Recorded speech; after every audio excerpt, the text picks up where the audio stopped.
Happy Thursday po sa ating lahat. Ako si Benison Estareja. Bago tayo magtungo sa ating weather forecast, alamin muna natin yung ating update regarding po sa mga potensyal na bagyo na papasok ng ating Philippine Area of Responsibility sa loob po ng 2 linggo. Over this weekend hanggang sa Monday, posible po na may mabuo na low pressure area sa may silangan po ng Luzon sa loob ng Philippine Area of Responsibility. Inaasahang kikilos ito pahilaga-hilagang silangan, unti-unting lalayo po ng ating kalupaan, so ibig sabihin may minimal enhancement lamang po ito ng habagat by next week, lalo na po sa araw ng Lunes at Martes. Samantala, pagsapit din po ng weekend hanggang sa Monday, posible rin may mabuo na low pressure area dito sa may timog silangan po ng Guam at kumikilos po ito pakanluran or pakaliwa hanggang sa papalapit po ito ng ating Philippine Area of Responsibility. Samantala, simula po sa Miyerkules ay posibleng kumilos pa pahilagang kanluran ang nasabing low pressure area at posibleng maging bagyo at maaaring pumasok po ng ating area of responsibility later next week. At kung sakasakaling maging bagyo, katulad nitong itong isang weather disturbance po dun sa taas, ay tatawagin po natin ito na Ferdy and Henel. Itong posibleng bagyo po ay kikilos po pahilagang kanluran pa at ibig sabihin yan, mababa pa yung chance na ito ay tumama sa ating kalupaan, subalit kitang-kita dito sa ating potential na track nitong weather disturbance ay magpapaibayo din po ito ng habagat later next week. Posible pa magbago itong track ng ating mabinabantayan po na weather disturbances, kaya lagi po magantabay sa ating mga updates. Samantala, patuloy pa rin po ang maulang panahon dito sa may silangang parte po ng Luzon. Epekto po yan ng southwest monsoon or habagat na siyang pinaiibayo pa rin itong si Typhoon Yagi na dating si Bagyong Enteng at unti-unting lumalayo po sa ating kalupaan. Subalit kitang-kita po yung ating outer cloud bands nitong si Bagyong Yagi nagpapaulan pa rin sa malaking bahagi po ng western Luzon.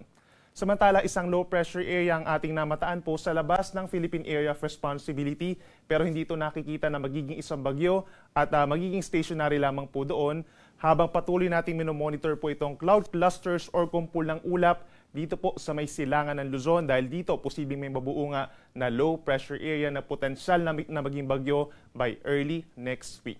Sa ngayon po, meron tayong nakataas na orange warning as early as 5 in the morning. Magpapatuloy po yung intense rains over Zambales and Bataan at mataas yung tsansa pa rin po ng mga pagbaha at pagguho ng lupa habang meron pa rin tayong yellow warning or heavy rain simula po alas 5 ng umaga hanggang alas 8 ng umaga over the provinces of Pampanga, Tarlac, Bulacan, Cavite, Rizal, and Metro Manila.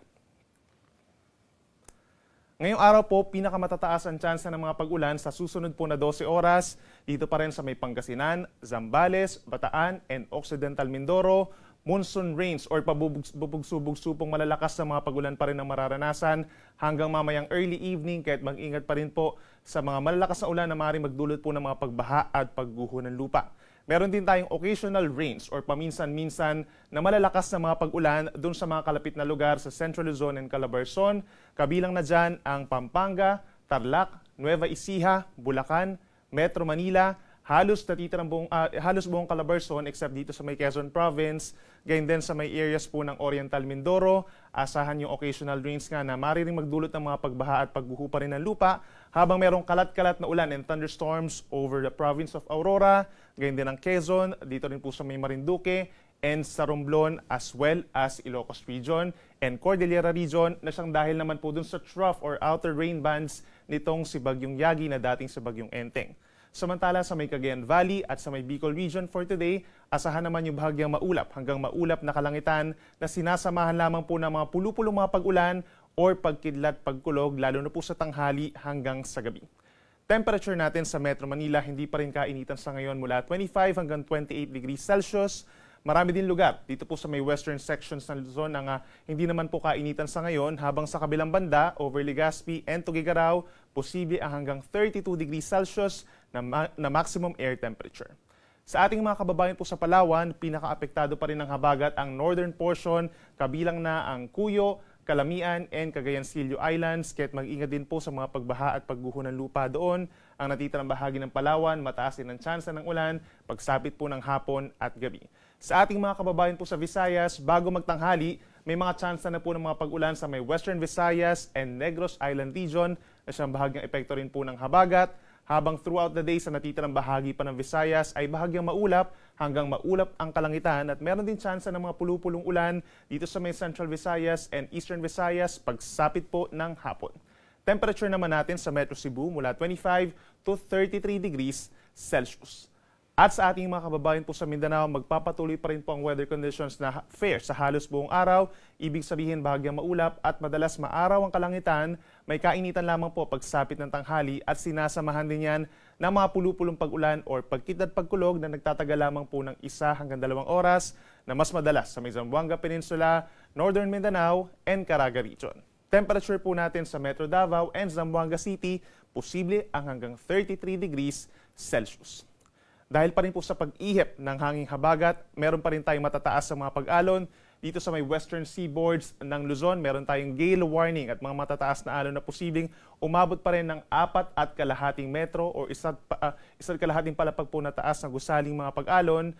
Dito sa may Ilocos Norte, pababa ng Ilocos Sur, La Union, Pangasinan, gayon din sa may Zambales, Bataan, western coast of Occidental Mindoro, kabilang na po ang Lubang Island, at maging sa Calamian Islands po dito sa may Northern Palawan. So may tendency po na magsususpend pa rin tayo ng mga sea travel, lalo na sa maliliit na sasakyang pandagat dito sa mga areas na to sa loob pa ng 2 araw, habang natitirang bahagi or baybayin ng bansa, banayad hanggang katamtaman ang taas ng mga pag-alon. At para naman po sa ating 3-day weather forecast, para bukas, September 6, mababawasan na po yung mga pag-ulan sa malaking bahagi po ng Luzon, pero meron pa rin mga pag-ulan, occasional rains or paminsan-minsan na lamang yung mga malalakas na ulan dito sa may Zambales, Bataan, pababa ng Cavite, Batangas, and Occidental Mindoro. So make sure pa rin po na meron tayong dalang payong. Meron din tayong kalat-kalat na ulan and thunderstorms by tomorrow over Metro Manila. So mas kakaunti na po yung mga asahan natin ng pag-ulan. Actually, starting pa lamang po ditong mamayang gabi, mababawasan na po drastically yung ating mga magiging pag-ulan. Ganyan din sa Ilocos Region, Cordillera Region, natitirang bahagi ng Central Luzon, rest of Calabarzon at hilagang bahagi po ng Palawan, bukas po yan.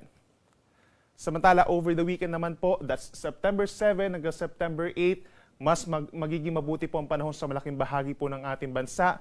Meron pa rin mga areas, knowing na yung outer cloud bands nitong si Bagyong Yagi ay nagpapaulan at nagdadala rin po ng scattered rains and thunderstorms sa may Ilocos Region, Zambales, Bataan, Cavite, and Batangas.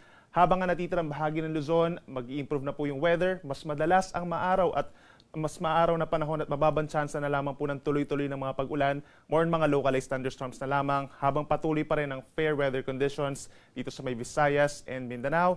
Pero inuulit natin, posible nga yung pamumuo ng low pressure area dito sa may silangan ng Northern Luzon na potensyal rin po na maging isang bagyo at magpapatuloy pa rin yung slight enhancement lamang po ng habagat dito sa may western side ng Luzon. Sunrise po natin ay 5:44 pa rin po ng umaga at sunset ay 6:05 ng gabi. Yan muna ang latest mula dito sa Weather Forecasting Center ng Pag-asa.